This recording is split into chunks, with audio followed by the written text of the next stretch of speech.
Obviously, really proud of our guys here to come in against an extremely well-coached and disciplined Central Florida team.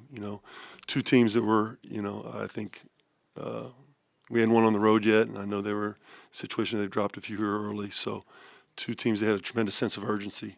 And I thought you saw that in the first half. It wasn't great basketball necessarily in the first half, but I thought you saw two teams with a tremendous sense of urgency. And then things got moving a little bit in the second half in terms of the offensive flow of the game got going a little bit. I felt like we had defended in the first half to a certain extent, but I really felt like we locked in the last 15 minutes of the second half, and offensively started getting the ball where we wanted to get it the whole game. We couldn't quite get it.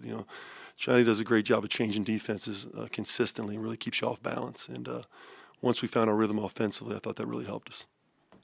What does it mean to have a game in which you can win on the road, in which Jaron doesn't score in the first half, scores 6 points overall? Well, I think it speaks to the balance we have as a team, and I also think it speaks to Jaron's ability to impact the game still without scoring. I think that's the biggest thing. 32 minutes, 7 assists, and 3 turnovers.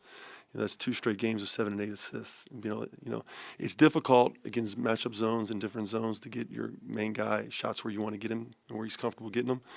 But we have other guys that can score, and Jaron does a great job of sharing the ball. I tell people all the time he makes the right play. And as a coach, that's what you want. And right now he's filling up the stat sheet in terms of his ability to impact beyond just scoring.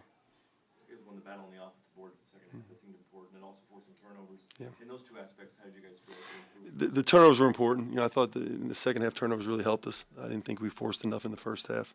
And then the offensive rebounding is something that, we're not a great shooting team, so we need to be an offensive rebounding team. And prior to, before conference play, we didn't do a very good job. We were, I think, 115th in offensive rebounding. Our goal is to be top 50. I think we're in the top 75 now, so we've really made strides in that since conference play started. Coming off the big win at Tulsa and this win today, do you think you're playing your best basketball so far this season? I don't want to qualify it, but I think we're playing as connected as we've been all season. And I think we're understanding our system and understanding our roles better. And I think that in turn allows you to play good basketball. I say basketball is momentary. It's game to game. So we got to continue to improve. But I think in those aspects we're playing better.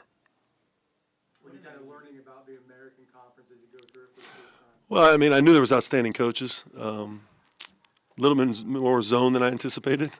We played a lot of teams that play zone. Obviously great athletes and, a lot of physicality.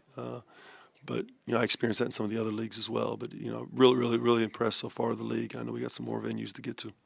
What enabled you guys to lock in those last 15 minutes defensively? Well, I think going back to what we learned prior about our defensive lapses, we give up double-digit leads in the early conference play, early pre-conference play. And I told our guys we need to graduate, okay? We know what it's like. We know what it's like to have a lead in the second half, and it's because we don't lock in defensively. I think just constantly putting it in front of them, making it front of mind has been the biggest part. And then how much does maybe the offensive flow you talked about in the first half is a little off maybe? How much is that, or not off, but how does that impact you defensively? Well, it does, and that's human nature for players. I try to guard against it. If you really have a defensive identity, your offensive success shouldn't impact your defensive execution. Unfortunately, it does for a lot of teams, and it has for us. And I think our offensive flow a little bit probably helped our defense. But we need to understand we need to be able to defend consistently. And we are. We're the number 1 defensive team in the league in terms of advanced numbers from the first 3 or 4 games. So we do defend.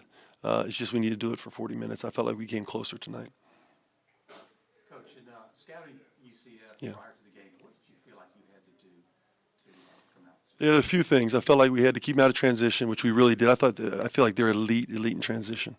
That was one point. The other point was we needed to make sure we defensive rebound because I thought they were really, really good on the offensive glass. And then we had to make sure we didn't go extended periods without scoring because they're an elite defensive team with their ability to change defenses. I've never seen a team in my years that can change defenses so much and not have breakdowns. And that speaks to coaching. That speaks to discipline. And that's pretty impressive, especially with all the new bodies they have. What is it about Chris? Obviously, you coached him at your previous stop, Chris Boyd, but just the way he stepped up this season. He's a junior now. What have you seen from him? How has he gotten better from the early part of his career?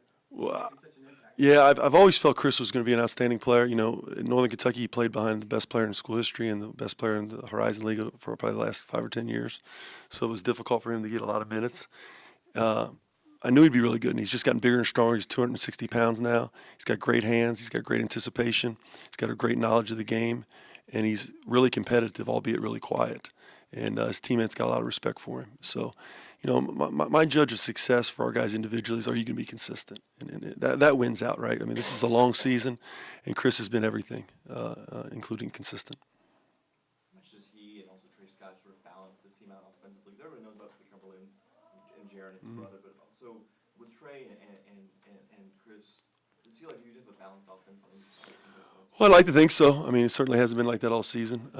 But you do have, you know, Trey Scott's really coming to his own offensively. He's a guy that statistically impacts winning and losing from an offensive standpoint more than anybody. When he doesn't score and provide us with some offensive punch, we don't win. When he does, we typically do, and more so than I've really seen statistically. So him feeling very comfortable and sharing the ball and making the right decisions has really helped us out a lot. Trey looks like another coach out there sometimes.